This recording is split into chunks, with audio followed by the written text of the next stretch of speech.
This KFAN podcast is sponsored by Builders and Remodelers, exclusive Twin Cities provider of Elements Windows. Get the highest quality windows at unmatchable value. Visit buildersandremodelers.com for more details.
During the Bumper to Bumper show at the Great Minnesota Get Together. My goodness.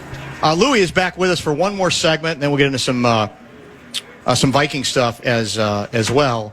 So bring us up to date. Are you due for any major... Are you here for... Well, yeah, you are here for a while because it's the summer, and you're willing to stay when it's, 73 degrees and sunny. But I'm assuming you're going to be vacating pretty quickly here for your next big trip. Well, I'll be going... I have to go to Florida in early September for... What do you have to? What do you mean you have to? I have to check out the waves. Check out the waves. It's still awfully steamy and... I know, but when you're on the water, it's okay. Yeah, I guess that's probably... It helps. Training camp's not that far off now. Any thoughts? Rossi, the deal gets done. It ultimately gets done at the price I think you kind of said it needed to get done at. So... I asked this, you're the perfect person to ask this question because I've asked other people of it. Is there any way you think that because of the way the postseason ended last year and his demotion, that Rossi with his agent had conversations before he signed basically saying, you're not going to do that to me again, are you? I mean, are teams capable of making that kind of a pact? Because I got to believe they at least discussed it, Louie, because it was a pretty rapid demotion, right, to basically fourth string. And I can't believe, I would think the agent and the player would kind of want to try to clear the air on, okay, how did that happen? And is there any way for me, if I'm signing with you guys, to guarantee that that's not going to happen again? Is that possible? I feel strongly what you just said definitely did happen. And I say that because during the course of negotiations, you saw responses from Hines, not only Guerin, that, we feel better about things, we talk things out. Right, so, right. On top of that, I am sure that they know they're not going to pay $5 million to a center and put him on the fourth line. Then you really got, you're starting to have big problems. So, and you... like him as a player, correct? Yeah, and I think he's very capable of bouncing even higher. Is there beef size largely with him? He's getting bigger. He's working. Well, he can't get taller at this point. He's not going to grow. No, but you don't have to be taller. No. I mean, you look at Kaprizov's stronger. Tall. Yeah. It's the balance. It's the strength, and it's the base. And he definitely is working on that and getting better at that. And like we were talking about earlier with Zeev on here. The game slows down the longer you play it. You get more aware of what's going on. And when you've got the kind of ability that he has and the perception of what's going on and the hand skills and that, you're going to be productive. He's got the opportunity to make others productive. That's the best thing because if he's able to play, if they get somebody else to play with Kaprizov and Boldy or say it's even Zuccarello and Boldy or whatever, but being able to move Rossi to another line because he's capable of making those wings more productive, and that's what they want. What is the DEFCON 1 date at which you would seriously be worried about the Kaprizov negotiations? Is there such a thing? I'm worried about him now. Well, I know, but I'm saying like DEFCON 1. Well, oh my God! If you get to February, Oh, that long? Okay. Yeah. Well, because you still have time to do it. Yeah, that's true. And well, do you think there's a chance he could start the season without the extension? Oh, I think he's definitely going to start the season without the extension. Yeah. I wish I'm wrong. But that's what you think now. Oh, yeah. Why? Because I think his agent's playing games. It's not Kaprizov. He loves it here. Yeah. He loves the team. He wants to play here. But many times, especially when there's a language problem and that, right? And many times the players defer to the agent. And I've seen it happen so many times. And, before long, you get yourself in a problem with the agent and the guy who's suffering is a player. There's no reason for it to go any longer. They will pay him maximum right now. That's the thing. So that's why I'm worried. Yeah. So why wouldn't you take it today? What if you got in a car accident tomorrow? Right. If you're the agent, you lose it on $18 million. See, at 8 years, that's $144 million, right? I mean, no, you do the math. We're not very good at math. Why do you even hesitate for a minute? Yeah. No, you're right. I mean, say he's taking 3%. Well, now you got me more worried than I was at the start of the show. Well, I hope I'm wrong. Yeah. I don't think I'm wrong. No, you might be right. By the way, I really want to be wrong. Yeah, on this one you want to be wrong big time, correct? Yeah. Your earliest, strongest Great Minnesota Get-Together State Fair moment, recollection. The first time you either remember coming here or that you noticed it and like, oh, this is an interesting. I mean, does anything come to mind? No. In particular? Just that there's so many good places to eat. But not all. I mean, there's more places to eat now. Tim Cheetah was saying that it wasn't always quite this. No, but there was diverse. a lot. There was even then a lot. And I've never had it. I can't be But I mean, did you have to be like persuaded to come? Were you like you didn't grow up with it? So were you like bored with it at first? Like, what is a big deal? It's a state fair. We're happy for it. That's exactly what happened to me because I don't like. You don't like fairs and that. I don't mind crowds, but I just like to get through in a hurry. And I thought that, what am I going to do there all day? And it was when I was in college, and so that's when I first came. And I can't be a food critic because I've never had a bad meal. So everything I eat is good. Yeah. So it was like a field day coming here. All of a sudden, boy, oh boy. The biggest worry I've ever had about these things is I want better bathrooms. I mean, Yeah. I'd be here more if there were better bathrooms. Yeah. Well, there's some secret bathrooms. I'll tell you about them off. Oh, I don't want. Do you know some of them? Oh yeah. Okay, just want to be sure because there's some places that are off the beaten track a little bit that a lot of people don't seem to know about or pay attention to. If I didn't know about one, I wouldn't be here today. Oh, that's brilliant. Thanks for coming to see us. Thanks. Let's remind folks again. Part of the reason, you come to see us every year, which we appreciate at the State Fair, but the World Juniors. December 26th to Jan 5 hits the Twin Cities, an event you've been talking about with us for months.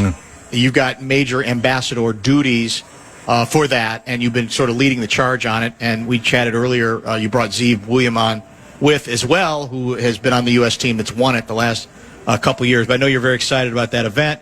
Ticket information via worldjuniorsmn26.com, correct? Great, buddy. Thanks to see you. Thanks. Always a pleasure. Lou Nanne, ladies and gentlemen, the legend, Luigi.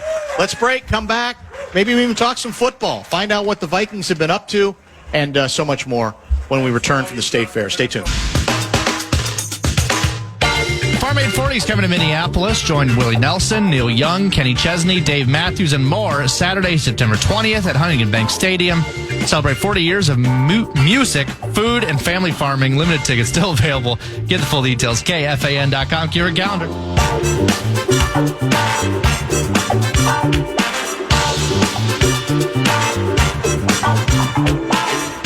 All right, we're going to try to get somewhat back on schedule.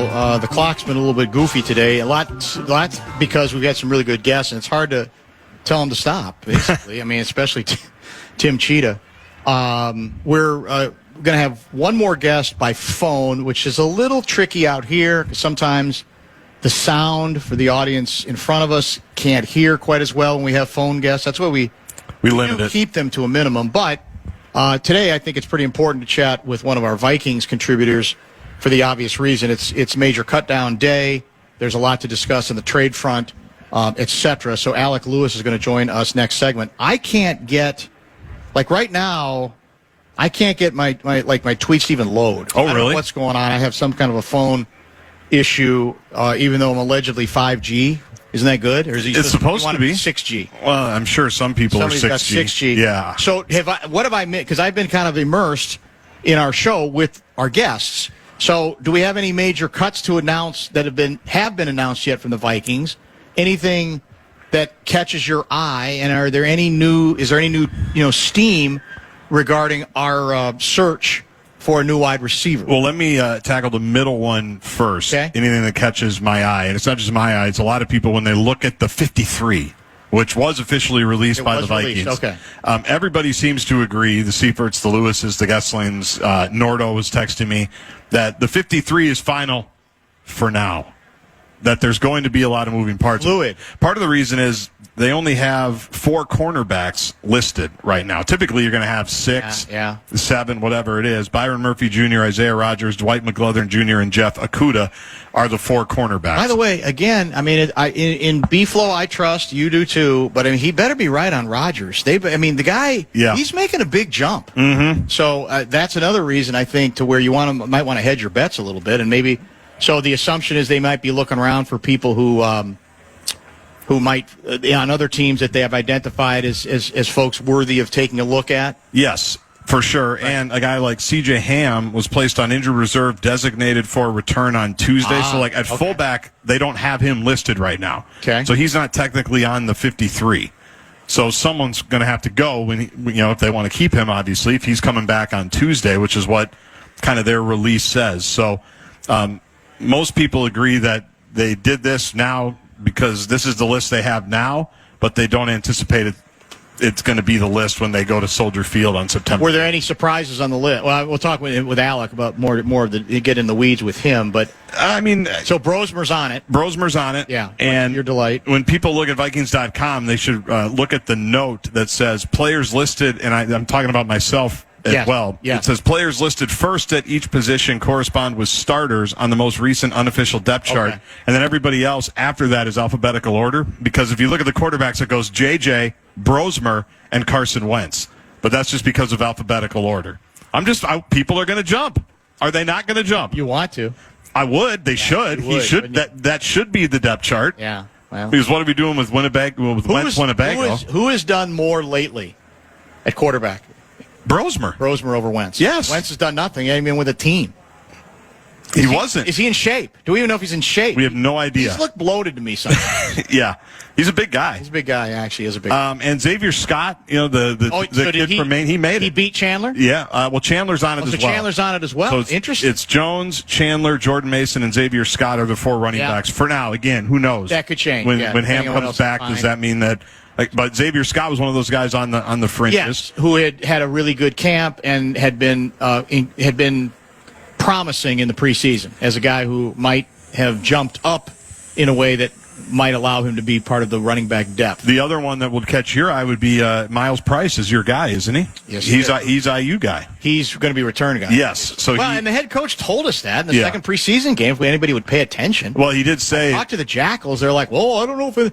He all but said it. He said, as long as we are convinced he can catch the punt, that he can field it, he's the guy. And that was a good moment, too, because... as the punt was in the air, KOC said, he's got a chance to do it here, right? That's right. And then he made a guy miss and got like 15 yards. Was that the one that was called back? I don't remember if it was called back. That was a different one. Yeah, I don't remember. I just remember KOC going, okay, he's going to have a chance. Like it was brilliant TV. All right, so the update also is for the people in Detroit Lakes who are hoping for the Adam Thielen return fantasy. I'm not here to quash it, but there certainly seem to be indications that Carolina is playing hard to get on this at the very least, even though we've made 3 trades now and added 9 draft choices. We're set up for presumably 2026. to either set up ourselves for 2026 or to try to convince Carolina to give up Thielen.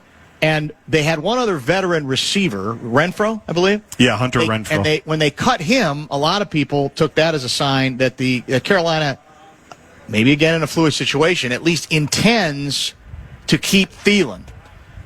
Then there's the KJ Osborne factor. Yep. Might the Vikings, kick the tires on him before we get to a final roster? A guy who had some experience with us, just got released. Not a good sign there, but he does have some experience in this offense and had some success with this club as well, right? Most recently, who cut him? You said Washington? Washington cut him. He was with New England after he left us. Yeah. So that's the other name, and obviously that would come at a cheaper price than Thielen. I'm sure they'd rather have Thielen, and I haven't checked the list on any other receivers who've been cut that might be interesting to the club. I will still be stunned if they – I think it would actually be reckless if they don't add another name of someone who has a little bit of experience, even if it's not necessarily a guy they view as being a main guy, right? You got to do it. There's just nothing. We just don't have enough established at the position beyond the top two. And I know we love our tight ends, but I know. Okay, we're happy for you. I mean, is Hawkinson fine now? Is everybody? He's healthy? And we, I mean, you talked about it with Seifert last week, right? And no one really knew, right? So I mean, that's the other thing. I mean, there's a few, and that the other question we probably haven't spent enough time on is, as excited as we were regarding the offensive and defensive line acquisitions, those players are a little longer in the tooth than what you usually go out and get. We have a really old roster, and it is an old roster, and those players have tended to be hurt, so that has to be factored in. The idea that we just plug those players in and we're done, we've taken care of the offensive and defensive lines. Well, that's going to depend in part on whether they do a better job of staying healthier than, frankly, they have the last couple of seasons. Which is why it's interesting that an undrafted rookie free agent, Joe Huber, made the team. A guy, Michael Juergens, made the team, a guy who I know Nordo's been high on. He's talked a lot about him at camp. So they got 10 offensive linemen, which I think is a pretty typical number. Yeah, that's probably true. And we're all assuming Darrisaw will start the opener, right? I think so. But we have not. He hasn't played. He has not played. And obviously Justin Jefferson has not played much. We assume he's going to start practicing more. He was ratcheting that up. But I think it's probably more important with Darrisaw because of the injury he's coming off of, even though all the signs are pretty good at this point. All right, let's make this the bottom of the hour break. We can get into a lot more detail on this for a guy who covers the team every day. Alec Lewis from The Athletic is going to join us next. We'll get his latest steam on, like I said, the wide receiver situation, the roster itself, any surprises from his standpoint, and we'll do that when we come back right here on The Fan. If you want to chime in what's happening with your favorite KFAN shows, you can make your voice heard on the Bradshaw and Bryant KFAN text line. So let us know what you have to say by texting that message to 64686. That's 64686. Standard text message and data rate supply.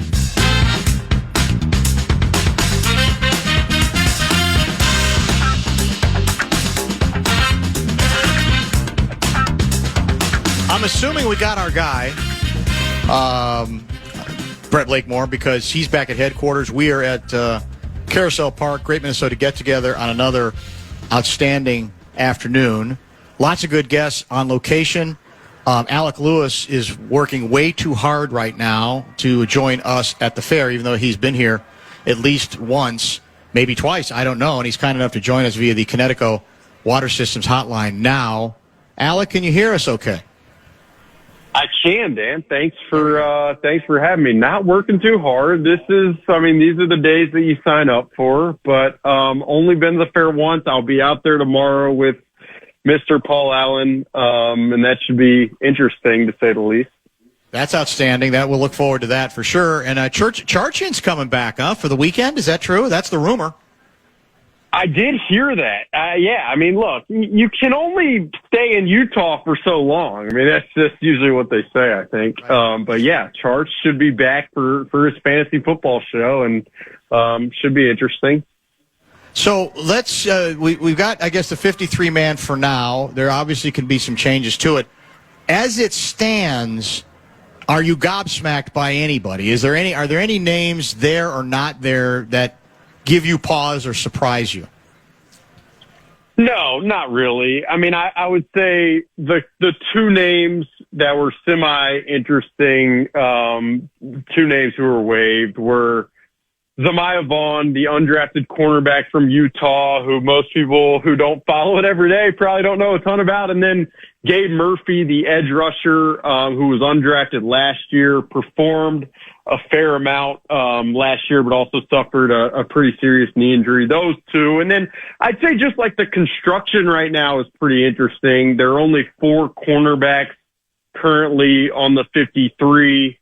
The receiver room behind Justin Jefferson and Jalen Naylor is I mean, wasteland might be hard, but it might be tough, but it is, those two positions right now desperately need assistance, not only for the first 3 weeks of the season, and I think that's what a lot of people have fixated on, but for insurance throughout the duration of the year. Like, what are the odds that a cornerback or a receiver goes down for a couple weeks with an injury come week 11? I think they're pretty high. So, those two spots right now are really most pressing and most interesting to me.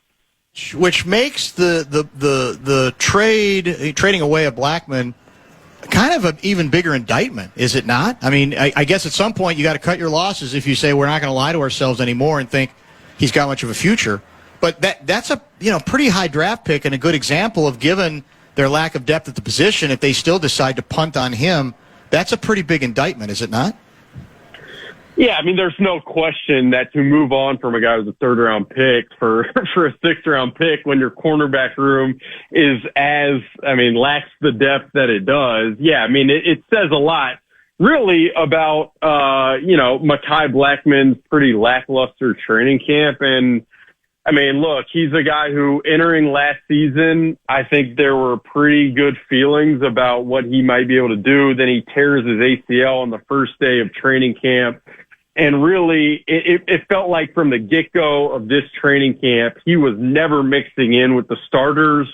There were multiple instances where he was kind of with the third team. There were times where he was like playing a nickel position in the slot and didn't look so comfortable doing it. So, it's tough. I mean, it's interesting. Like, I was having a conversation earlier with somebody in the league, and I mean, they're like, everybody needs corners this time around, but with the amount of draft capital that has been thrown at that position from this organization in this regime and then in regimes previous, and to see where, like, the depth of the room stands, it's pretty brutal, and there's really no other way to sugarcoat it than that. Has the Adam Thielen dream already died, or is that a bit premature? I would say that's a bit premature. Like everything I've heard throughout today, nothing that what I would say is nothing that I've heard throughout today has pushed me to a place where I'm like at my computer ready to write this thing up. It feels like the situation has remained in a similar spot now for multiple days, where the Panthers, I mean, look, the Vikings need a receiver for the early portion of the season at minimum who understands what is a very complex offense and can apply it and can be productive beyond what the Vikings have had from a depth perspective. And Carolina has been in a situation where, they value Adam Thielen as their premier slot receiver, a guy who has been productive, and they have a very young receiver room. So they have not been motivated to move on from Adam Thielen unless the draft capital is meaningful. And the Vikings, to this point, have not met the Panthers at that ask, which is, from what I understand, it's a pretty lofty ask for a 35-year-old receiver.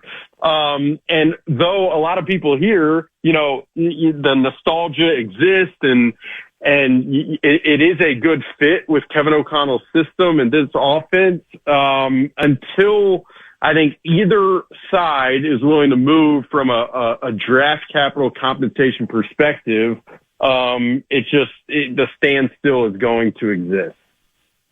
On the KJ Osborne front, is that somebody you think they're actively considering, or is that, do they feel like that ship has sailed in the wake of the news that he, I think, was cut by Washington? Yeah, I'd say KJ is another one of the options who does make sense. I mean, he there's a couple that really stand out. He is one of them because, again, he knows what is a very complex offense. There is trust between he and Keenan McCardell, the Vikings receivers coach. He's close with a bunch of the players and has produced in the offense. So I would say, it remains somewhat of a possibility in my head. Another name that, similar mold is Robert Woods, who's 33 years old, was released today by the Pittsburgh Steelers. He had crossover with Kevin O'Connell in Los Angeles in 2021. But the thing that I would just say about these two guys in particular, and this is just the objective view, like these guys were cut by teams that are not just absolutely loaded at receiver. Pittsburgh, from what I understand, has kind of been in the market for receivers, and they released Robert Woods. The Commanders, yes, they have Terry McLaurin and Deebo Samuel, but the back end of their receiver room is not filled with a bunch of very, heralded names. So acquiring these two guys as placeholders, I guess, if that's the only option that remains, it's understood. But there is a clear and definitive line between the production that Adam Thielen has had even last year and the production that these two and a lot of the other names that you hear. There's just a clear dichotomy between the two. Alec Lewis covers the National Football League and especially the Vikings for The Athletic. He's kind enough to join us by telephone today. We have not chatted since the Sunday announcement that the Vikings had signed Carson Wentz. Do you view that signing as an indication that the quarterback whisperer does have some intrigue with a guy who's he's become kind of a journeyman quarterback more than it's literally that's his description at this point? Or is it simply a statement of the fact that they liked him slightly more than they liked any of the other experienced backup quarterbacks available to them, including the ones they had in camp? Yeah, I see it as the latter. Absolutely. I mean, look, Carson Wentz played, pretty recently in Los Angeles with the Rams, and because I'm ridiculous, I went back and watched the film of the games that he played with Sean McVay, and it was a lot of quarterback run. It was a lot of bootleg, not a ton of full field progression stuff that you could imagine jazzing Kevin O'Connell up to a point at which he thinks they can just air it out. Now, Carson Wentz does have the arm, but really, to me, Sam Howell just did not have a good training camp. They acquired him with the idea that maybe with this infrastructure, he could find his footing. And it really, I know you talked to Kevin Seifert and Ben Gessling, and I'd imagine they'd verify, my view of it was just it never looked like he felt comfortable in this offense, processing the field. I remember there were days you were out here even, there were interceptions over the middle of the field. And then obviously the second preseason game, he spun out to his left and the pass was tipped and intercepted. And I just never got the sense from anybody internally that they were really enjoying what they were seeing from Sam Howell. And while Max Brosmer has really impressed everybody internally, I still don't think with the way they view development of quarterbacks that they wanted him to be one snap away from the get-go. And I don't see that as any referendum on they don't really believe in Max. I do strongly think that while this is a fun story and has been one, I do believe that they really feel strongly about Max Brosmer and his potential arc as either a longtime backup, maybe even more in the NFL. But to have him one snap away in Chicago under the lights in prime time is probably a little much. And so that, I think, led them to bringing Carson in for a workout and ultimately making that move.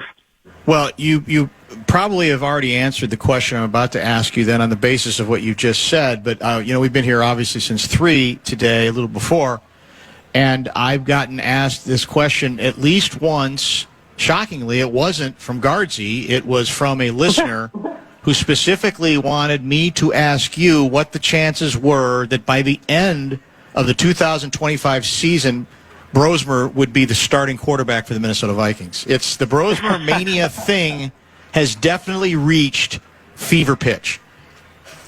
Well, it's so funny because, and Dan, I don't know if we've ever talked about this, but I'm from Birmingham, Alabama. I grew up with Alabama-Auburn football. I moved up here in 2022, and you hear a lot about Gopher football. And truth be told, my focus is typically on the Southeastern Conference. So I didn't really pay much attention. And last year, although I love college football, I didn't pay much attention to the Gophers at all either, other than going to a game and having a good time that I probably shouldn't say more about on the radio. But obviously, when they signed him, Initially, I probably chuckled alongside a lot of people. And then in the spring, I remember Kevin O'Connell said something that caught my ear where it was like, he is the smartest young player I've ever been around. I was like, that's pretty lofty from Kevin O'Connell in a random, like, May press conference. And then he's just, this training camp, it has been so consistent where he hits his back foot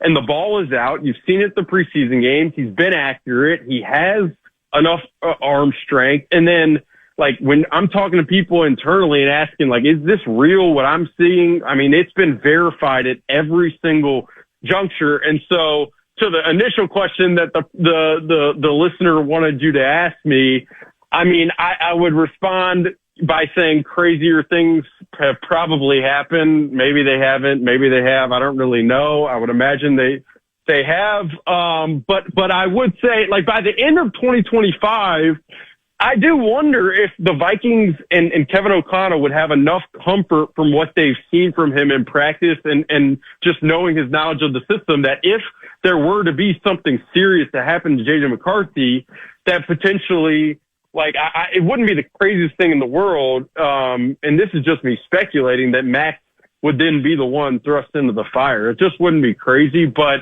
I mean, it really, like I said, it was a fun story, but this is no longer, like, from what I've heard, I really think this guy has a chance to stick for a long time and is a pretty valuable piece to have just as a guy plucked from the undrafted scrap heap.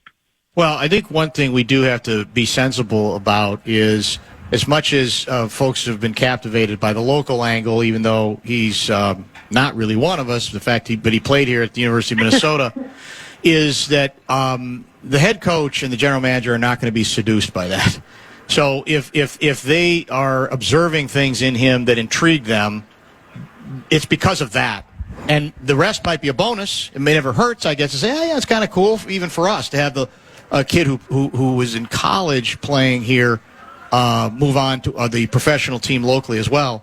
But their heads, I think, have been turned by what they've seen more than it's our obligation to fulfill this angle that, the Guardsies of the world are so excited by. I think that's what this story is about. Let me ask you an expanded question regarding JJ. I'll run this by you because I've been talking about it for several months with other people who cover the team. I think I'm hearing that, we're hearing from fans now rational thought, which is, hey, I'm intrigued by J.J. McCarthy. I like what he did in college. It doesn't look like it's too big for him. I think he can make the jump. We finally have a quarterback maybe we can say we're going to have for 10 years, right, which we rarely see here around here. This is that's the exciting part. And I understand that these things take time, though. There's going to be some ups. There's going to be some downs, and we're going to be rational about this. And it's my opinion that once you hit Monday night in Chicago, where obviously you will be, I don't think Vikings fans are going to be rational at all. I think from the beginning, if he bombs in that game, I'm not saying people are going to say cut him, but there will be some, oh my God, well he may not be ready, or what are we going to do? I think when you build the team the way they have around them and made the offseason acquisitions, Alec, that this team does, those are signals of, we think our infrastructure is pretty good, and we're trying to make a little bit of a run right now to build on, the 14-3 season a year ago. So I think whether it's fair to him or not, I think he's going to be graded on a pretty tough curve from the beginning, even if people are saying all the right things right now. What do you think?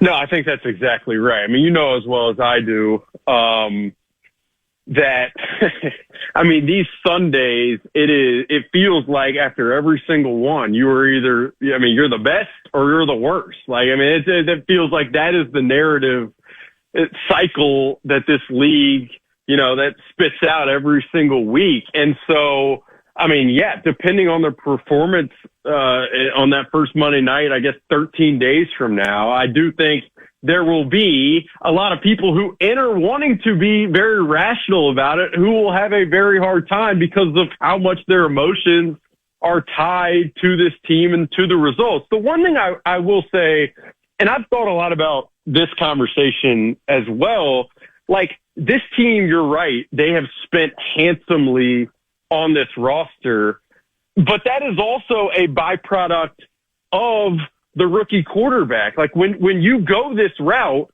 part of the reason you go this route is because of how much I guess financial and monetary space it provides you to spend on the rest of the roster. So while yes, they are spending like $357 million, I think some of that is just kind of the nature of the way they you're building around this young quarterback. But to get back to the initial kind of point and conversation, I do think, like, yes, those who want to enter rationally and who are committed to viewing this thing on more of a long-term scale, which is probably realistic for a 22-year-old who's never played in an NFL game, that becomes very, very difficult when the results of these things are playing out in front of you. It's kind of like how everybody talks about the NFL draft. You go in with the plan, and then you have the mixture of the time pressure and this like crazy playground of picks, and it just leads to very strange behavior. And I kind of like see the way that people react to these Sundays similarly. Well, I've talked about this a lot this whole summer. To your point, I think that's the disservice that the Bears did to Caleb Williams a year ago. Is now again, maybe he's not going to end up being as good as advertised. That's certainly possible. But I don't think they gave him much of a chance because their offensive line was a joke.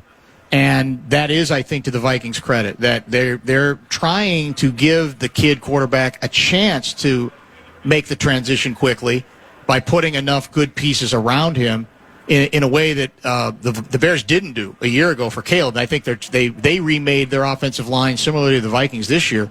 But that's all you can do, right? If you're going to ask a kid quarterback, you want to give him the tools, and that's one way you do it. You build what you know, you improve, especially in the interior part of that offensive line, which presumably we'd like to think that's what they've done.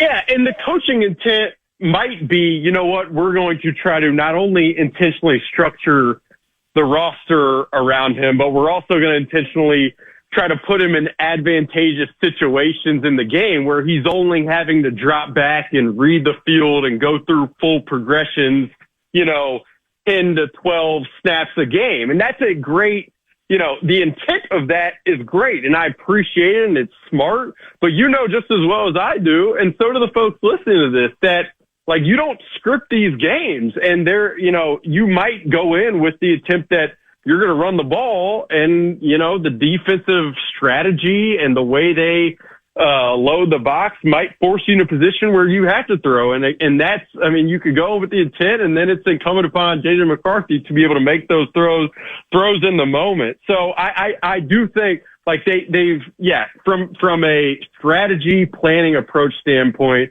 to overhaul the interior offensive line, to trade for Jordan Mason, to acquire TJ Hawkinson and Josh Oliver, put all these pieces in, then a defense that, can alleviate some of the pressure. Like it's all a great strategy, but, come Monday night and in the weeks following that, it's going to be about J.J. McCarthy on 3rd and 6. When he drops back there, like, is he processing the field quickly? Is he throwing the ball accurately? And all that stuff. Told someone the other day, like, for me, for everything I've seen in training camp, there have been some ups, there have been some downs.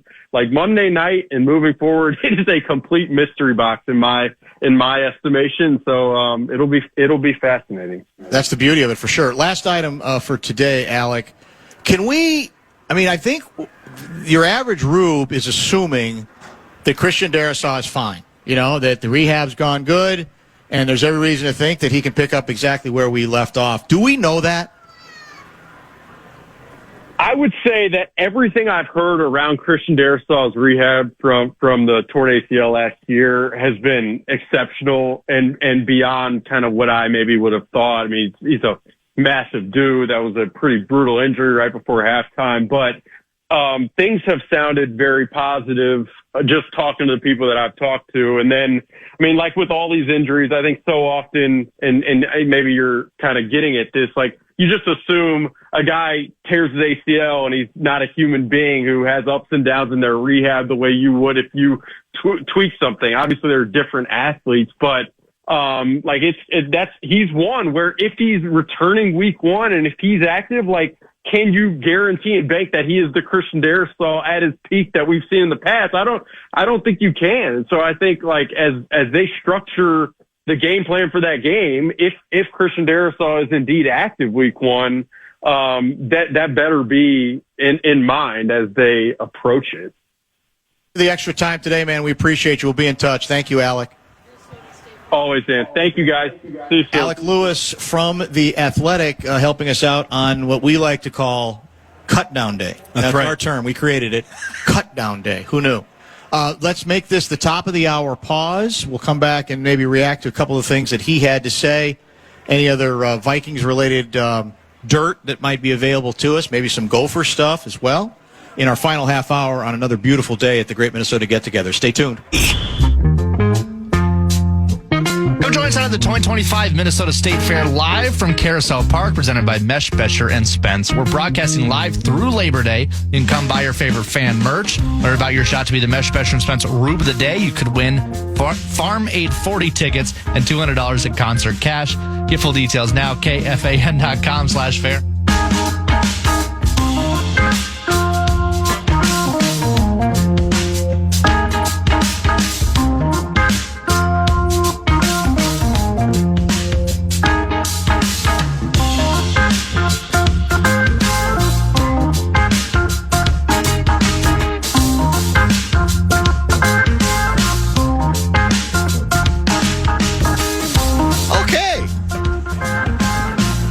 Much better my mood is at just past 6 on our fifth day, or my fifth day at the fair. Because of the weather. When it's not like, well, and you got the worst of it, and there is still a little sun coming through there, but because usually by this time, when, the dew point, the corn sweat index is in the 90s. Yeah. And the temperature is, 88 degrees, it's debilitating. People think, you just blabber, just blabbing on the radio. There's no real physical, expense there. Come on. That's false. If you have to do it in front of the public all the time. And now I feel fresh as a daisy because it's so pleasant out. I usually have to change shirts 3 to 5 times every show because of where I have to sit. Yes. And today it's really the whole fair. It's been a one-shirt show the whole run. It's been wonderful. That's what people want to hear. Yeah. Well, I will say this. Chad Harmon stopped by to say hello to us earlier. I forgot to give him a brief. He's bitter about the weather.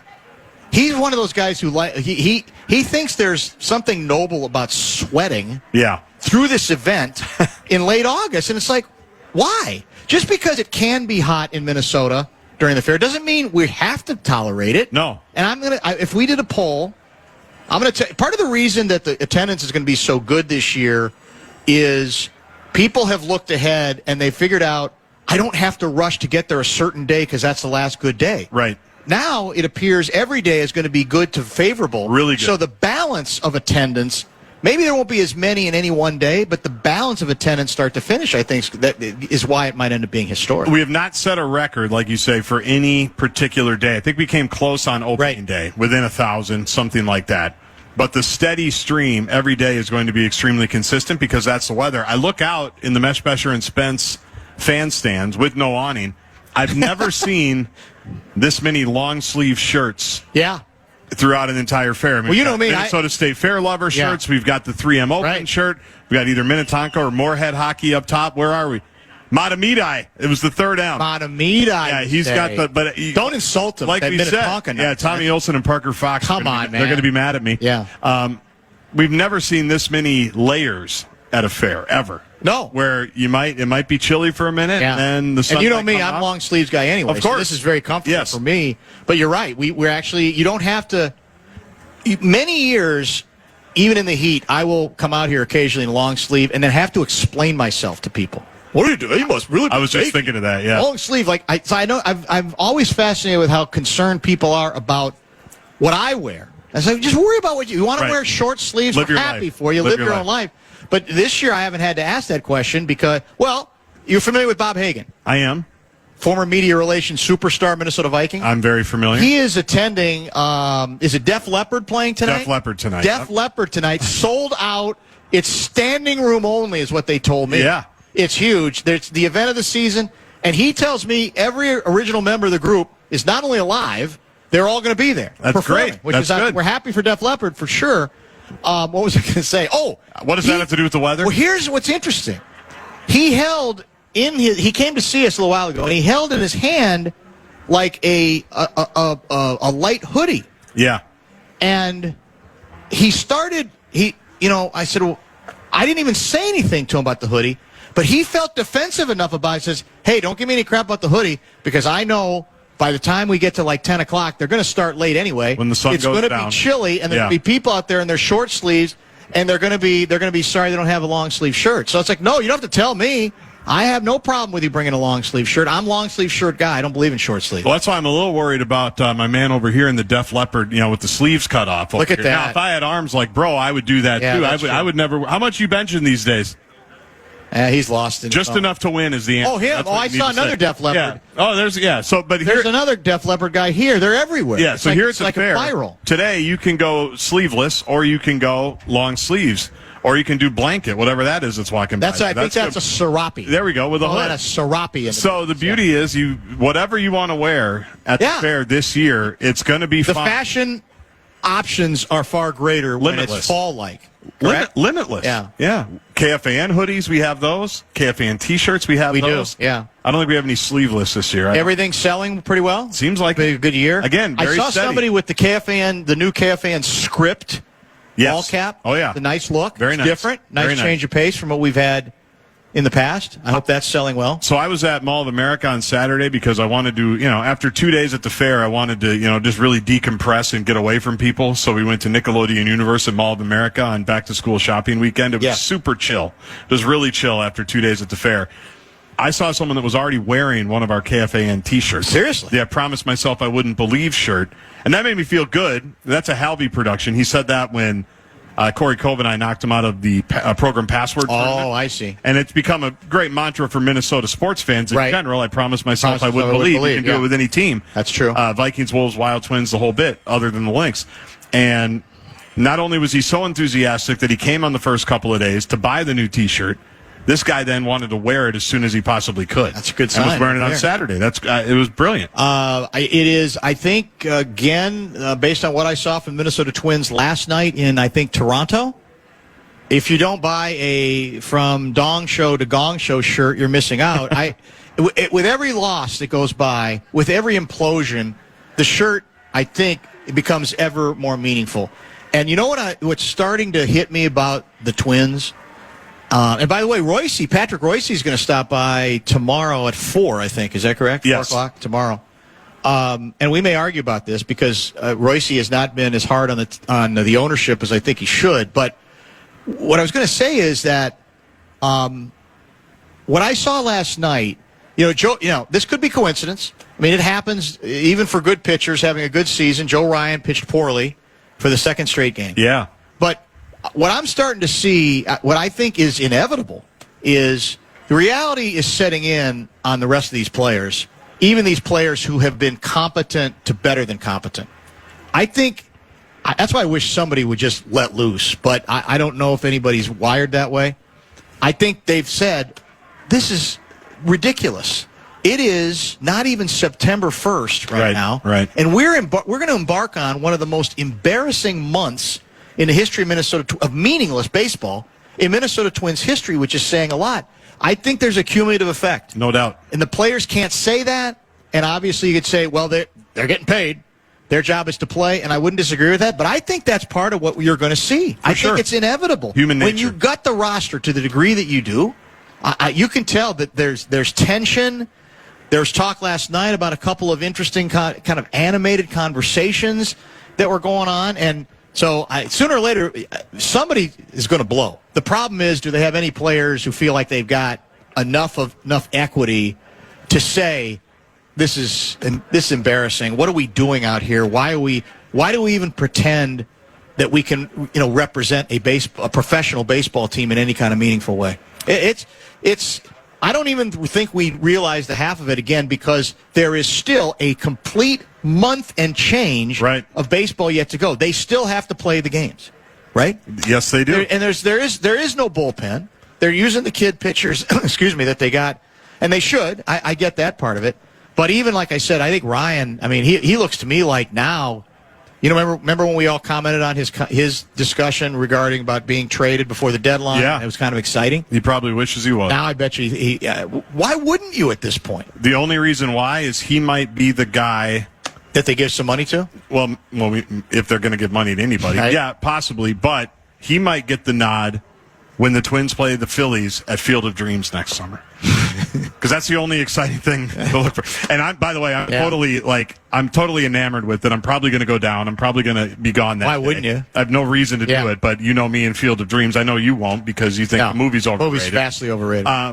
But that's all, I was trying not to think about the Twins at all, and then they dropped that on me within the last few days, and now I might buy season tickets just to try to get priority to go down. To reel you back in. I know. I'm not proud of it. You know who's laughing? Joe Polat. Exactly right. I don't like when they get distractions like that, but they're going to get one. Well, even, Tim Cheetah is a very much of a Twins supporter. For sure. Listen to him in our booth much earlier in the show saying, what are we doing? Yeah, what's the plan? I think that says a lot because his tendency is to try, and he even said it. He tries to be glass half full guy, but I don't know how. It looks awfully empty to me, and I think it's going to be a tense month. Rocco might blow. Yeah. I wouldn't even be surprised if he did. Would this be a good time to try to text him? He had said, if you want me to come on about once a month, we probably could do that. Yep. I think the last time we had him on was 2 months ago. It was that rain. It was the day after their 13-game winning streak. That's was it. Snapped. Much better time. And it's been nothing but downhill since then. Maybe I'll try to text him. Maybe he's looking for a shoulder to cry on. Maybe he's waiting for the opportunity to let loose. Can we pull up Chris Webber? Good luck. Good luck, yeah. You don't think that's likely? Vladi Divac. Yeah, it's probably not. He's got to be the straight and narrow guy, I'm guessing. Yep. Most of the way. All right, let's do this. Let's get a final pause in. We will remind you what we do have coming up from our location here at the State Fair tomorrow and pretty much the rest of the week, and review what you missed today on a very eventful and busy show as well. Stay tuned.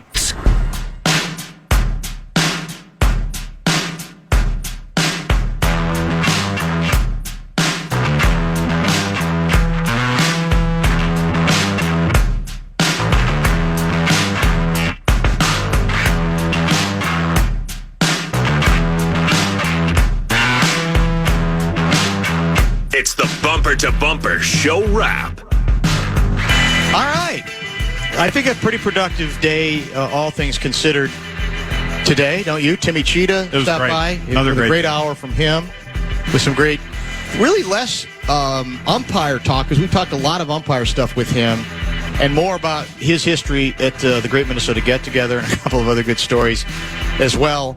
Good conversation with Luigi. Lou Nanni joined as always, and he brought along a future, a lot of people think, Minnesota Wild star on the defensive side. They're counting on it. Zeev Buium. We found out Buium is correct. Right from him. Right from him, so we feel pretty confident about that. San Diego native. How about that? That just cracks me up. I know. It is. The hockey hotbed. He talked about in the summer playing roller hockey. That's what you had to do. What you're going to do in San Diego, right? Probably. Not a bad town. Oh, great spot. Not a bad town. Josh San Diego, Broughton, California. one of us Hollywood actor guys. Bill Walton's house is for sale. And by the way, there's two houses on the compound, apparently. There's a main house. Makes sense. And, of course, he's Bill Walton. And does the TP out back stay? That's a good question. Is that part of the listing? Notice on the listing whether that was part of the deal or that got taken down. I'm not sure. And we want to also thank Alec Lewis giving us bonus time from The Athletic to talk about the Minnesota Vikings. Great crowds again today. Love chatting with everybody. And a lot of good shirts around the corner and other things, ball caps, hoodies, etc. Tomorrow is Wednesday. Kessler's back for his second State Fair appearance, right? He is. And Patrick Royce is scheduled to join at 4. Is there a third guest I'm forgetting? 3:15, Nico Medved. Of course, Nico Medved. Go for men's basketball. We had women's basketball coach Dawn Plitzwhite yesterday. So tomorrow it will be Nico's turn as well. They have some big recruits on campus this week. Like 2 top 4. Oh, is that right? Yeah, another 4-star. With big offer lists, here for an official visit. That's nice. Yeah. I don't know if they're coming out here, and you can't ask them about it, unfortunately. But it's could be a big week for him. I thought in the new NCAA there's no such thing as breaking rules. No, you still do whatever you want. You still can't do that. You can't. That's one. You can't specifically bridge too talk far. about recruits that haven't been signed. All right. But yeah, I don't remember, and they're not from here either. Like you get it. Oh, it's a kid from Hopkins or Wayzata or Lakeville North. They're not one of us, and they're coming to visit. So I don't remember that happening. Thursday's the short show because your team's in action. Gophers, yes, sir. On the Fan, starting with the pregame show at 5. But we have 3 guests. Yeah. In 2 hours, right? We got Russo Radio. Yep. We got Lavelli Neal III. Yep. And we got Wolves chief brain wizard Tim Conley between 3 and 5 o'clock. I think this is the most guest-intensive fair we've ever had. I agree. And I mean it in a good way. Yeah. Everybody we've had has been good. I agree. I like all the people we've booked. And then, so Friday is Billy Guerin Day. Bill Guerin, Ben Gessling, Johnny Athletic. Wow, that's a murderer's row too. Everybody's had a good attitude. They have. The puzzle pieces have all fit together. That's pretty good. Mace offered to come out, but we'd already had a couple of things booked. I have talked to Glenn Mace. Are you being serious? Yeah, he said, I'll come out. Yeah. And what the hell is that about? Was he softening up? Maybe a little bit. Yeah. I don't know. Yeah, that could be what it is. So he's going to start, though, next Wednesday with you once we're back. Former St. Cloud Police Chief, I just call him the Chief, Blair Anderson's going to join me during sermons on Sunday as well. We haven't picked a time. I'm guessing 10, but he might show up early. He can stay for the whole show if he wants to. He usually causes all kinds of trouble. Yeah. Because he's very opinionated. Yeah. And he's gotten more opinionated because he's retired now. So I think now he feels like he can say whatever he wants. That's what happens. We love having him on. So he's going to join us on sermons on Sunday as well. And then we are off, as far as I know, Labor Day Monday, correct? Correct, yeah. Have to do then some back at headquarters on Tuesday. And then, you know what it is? Bear Week. Bear Week. Yeah, it's Bear Week. Bear Week. I wonder if it'll be bear weather. Well, it's too early. It's September. It's not going to be bear weather in early September in Chicago. The grass can't be messed up because of the first game. Well, yes, it can. Oh, really? If there was a concert, I don't know what concerts have been scheduled. If there's like a Rolling Stones concert the week before, it'll be destroyed. That's too bad. That's always a problem. At Soldier Field, it's always a mess. It looks like they're going to build. I heard Kevin Warren do a deep, long interview. It looks like they're pretty committed to Arlington Heights. I think they're pulling the plug on Chicago. So we'll see if that's still negotiating going on. But they own a bunch of land. Yep. That's their Egan. And exactly. Right. They can build a lot in that area. Hotels, stores, the whole bit. And so my guess is it's going to end up in my neck of the woods, at least in high school days, Arlington Heights. And we even had a high school classmate of mine. That's amazing. Who I felt bad about not remembering, but I didn't feel that bad because she couldn't remember me either, other than she knew. Were you the same grade? Class of 73. Oh, okay. Yeah, and she brought the high school yearbook. That allowed me to give Guardsy, to show him a photo of me in which I had an absolute full head of hair. Full. And now, of course, the rest is... I can just imagine you singing It's Been a Hard Day's Night in whatever car you were driving. That's basically it. Popping the 8-track in. So, you look like the fifth Beatle. I'm assuming, again, the weather forecast is favorable pretty much the rest of the way, so that's all good as well. I want to thank everybody who stopped by to see us again today. Look at this forecast. Good crowds. Sun, all mid-70s. It's almost eerie. Yeah. It's almost like, it's like San Diego. Some kind of shoe is going to drop on us, right? Yeah, it's low humidity. Yeah. A lot of temperatures in the 70s. It's brilliant. No, and a bit of a breeze. I think it was a little warmer today than yesterday. It was. But nowhere near the pressure cookers that we've dealt with. And then what often follows when we get like the high humidity and steam is what? Then a Calcutta Clipper blows through. Yeah. We got well, last year when Guerin was on, yep, they made me, I wasn't in favor of this, but I guess they were worried about the equipment. Yes. So I did an interview with Bill Guerin basically in the dark. Yeah. With all the awnings down because the storm was so bad. And that was the occasion when Alan Page called in. Yeah. And so we kind of made history. It was Bill Guerin and Alan Page chatting with one another, and I just sat back and listened to them. It worked out very, very well. So we'll try to get Guerin going on Friday. Did we mention Guerin? We did. We did. Okay. But you know what? That's always fun to try to get him going, especially because he's got to be, no matter what he says, a little bit nervous about Capri Sun. He's got to. And probably annoyed if Louis' instincts are correct that the Louis is working it. I noticed. Oh, yeah. He's agitating on it for sure. So we'll have some fun with him as we always do. Again, thanks for coming to see us. Thanks for listening wherever you might be listening from. And we will return to the Great Minnesota Get-Together tomorrow beginning at 3 o'clock. Thanks again. It's frustrating. But you know what?